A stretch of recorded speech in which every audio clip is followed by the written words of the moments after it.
Shalom, saudara yang dikasihi Tuhan. Apa kabar pada hari ini? Kiranya kita tetap bersukacita, bersemangat mendengarkan firman Tuhan. Saya ingin membagikan satu bagian firman Tuhan yang diambil dari Habakuk pasal 3 ayat 17 sampai 19. Sekalipun pohon ara tidak berbunga, pohon anggur tidak berbuah, hasil pohon zaitun mengecewakan, sekalipun ladang-ladang tidak menghasilkan bahan makanan, kambing domba terhalau dari kurungan, dan tidak ada lembu sapi dalam kandang, namun aku akan bersorak-sorak di dalam Tuhan, beria-ria di dalam Allah yang menyelamatkan aku. Allah Tuhanku itu kekuatanku. Ia membuat kakiku seperti kaki rusa. Ia membiarkan aku berjejak di bukit-bukitku. Tema kita, Allah Tuhanku itu kekuatanku. Saudara yang dikasihi Tuhan, Nabi Habakuk sangat bergumul dalam menghadapi berbagai kesusahan yang dialami oleh umat Tuhan pada masa itu. Tuhan yang berdaulat mengizinkan adanya berbagai kesulitan dengan sebuah tujuan agar umat Tuhan tetap mencari dan mengandalkan Tuhan.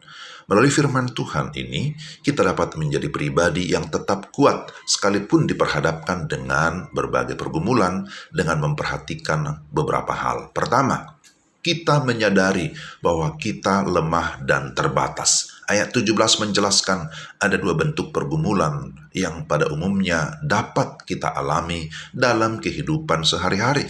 Yakni yang pertama, apa yang kita harapkan tidak terjadi.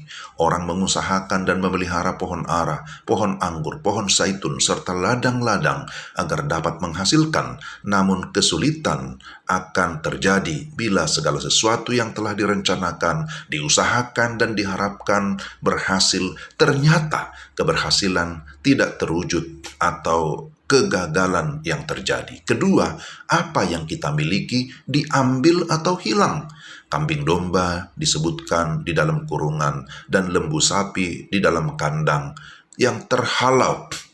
Itu menunjukkan kesulitan yang terjadi karena kehilangan apa yang sudah kita miliki atau yang kita kasihi. Hal ini tentulah lebih sulit daripada hal yang pertama tadi.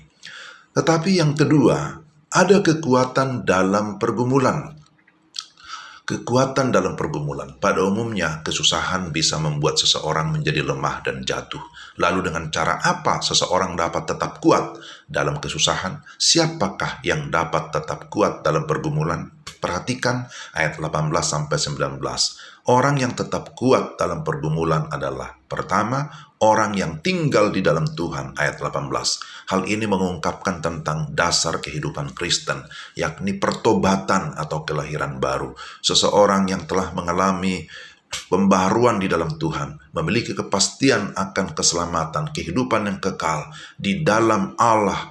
Dia mendapatkan kepastian keselamatan. Inilah pengharapan dan sukacita terbesar yang melebihi setiap kesulitan yang dialami. Kedua, orang yang mengandalkan Tuhan. Dia berkata, Allah Tuhanku, itulah kekuatanku. Ayat 19. Ini merupakan sebuah komitmen. Hanya mengandalkan Allah saja.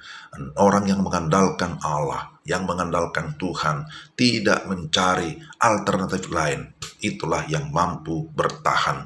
Iman yang sekalipun, iman tanda kutip, sekalipun berbeda dengan harapan, tetapi dia tetap percaya. Pengandalan akan Tuhan dapat terlihat melalui hubungan yang akrab, hubungan yang intim dengan Tuhan tiap-tiap hari, baik dalam doa maupun firman Tuhan. Yang terakhir, yang ketiga, akibat bagi orang yang tinggal di dalam Tuhan, maka ia akan mengalami sukacita.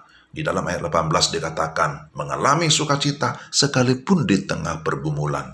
Kata bersorak-sorak dan beria-ria menunjukkan sukacita yang terus-menerus keluar dari dalam hati. Inilah sukacita yang tidak bergantung pada situasi dan kondisi. Saat segala sesuatu berjalan lancar ataupun dalam kesulitan, sukacita kita tetap harus melimpah. Ia tetap berdiri teguh di tengah pergumulan. Tidak mudah bagi seekor rusa untuk tetap berjejak di atas bukit. Demikian digambarkan seseorang yang mendapat kekuatan dari Tuhan. Ia membuat kita tetap berdiri teguh di tengah-tengah badai, di tengah-tengah berbagai pergumulan, dan tidak dibiarkannya orang-orang yang mengandalkan Tuhan jatuh sampai tergeletak. Maka dengan yakin kita harus berkata, Allah Tuhanku, itulah kekuatanku. Kiranya firman Tuhan hari ini boleh meneguhkan iman kita. Saya ingin mengajak saudara berdoa. Tuhan, kami bersyukur pagi ini kami mendapatkan firman Tuhan. Kiranya Roh Kudus meneguhkan hati kami, menghibur kami, memberikan pertolongan ketika kami berada dalam berbagai kesulitan ataupun pergumulan. Kami meyakini Engkau Allah Tuhan yang hidup. Engkau Allah Tuhan yang berdaulat atas hidup kami. Engkaulah yang akan terus memimpin kami, membawa kami untuk dapat merasakan dan mengalami sukacita, kekuatan baru tiap-tiap hari di dalam Engkau. Dalam nama Tuhan Yesus. Amin. Demikianlah renungan kita hari ini. Tuhan memberkati saudara sekalian. Selamat beraktivitas. Shalom.